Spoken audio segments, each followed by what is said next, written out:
எதிர்பார்ப்பீர்கள், இதையெல்லாம் நான் மறக்கப் போகிறேன். இல்லை, நிச்சயமாக இல்லை. கோவிலிலே குழப்பம் விளைவித்தேன். கோவில் கூடாது என்பதற்காக அல்ல, கோவில் கொடியவரின் கூடாரமாய் இருக்கக்கூடாது என்பதற்காக. பூசாரியை தாக்கினேன், அவன் பக்தன் என்பதற்காக அல்ல, பக்தி பகல் தேசமாகி விட்டதை என்பதற்காக. உனக்கேன் இவ்வளவு அக்கறை? உலகத்தில் யாருக்கும் இல்லாத அக்கறை என்று கேட்பீர்கள். நானே பாதிக்கப்பட்டேன், நேரடியாக பாதிக்கப்பட்டேன். சுயநலத்தில்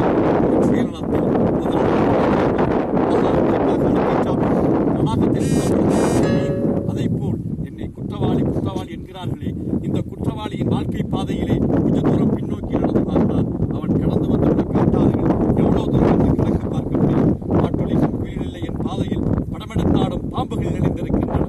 கண்ணலை தீண்டியதில்லை நான், ஆனால் தீயை தாண்டி இருக்கிறேன்.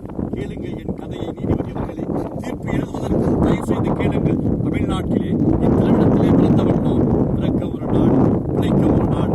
தமிழ்நாட்டின் தலையிடத்திற்கு நான் என்ன விதிவிலக்கா? அங்கும் என் உயிரை வளர்த்தது, என்னை உயர்ந்தவனாக்கியது. திருமண குளத்தில் என் தங்கையை காண வந்தேன்.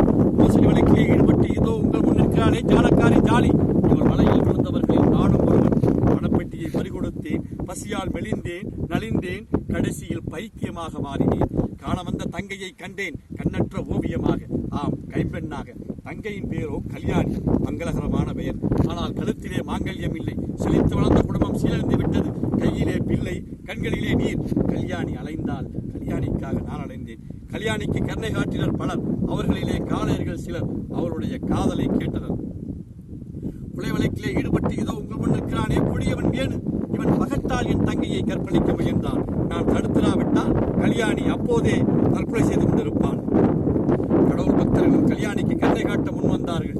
அதற்கு பிரதி உபகாரமாக அவருடைய கடைக்கண் பார்வையை கேட்டனர்.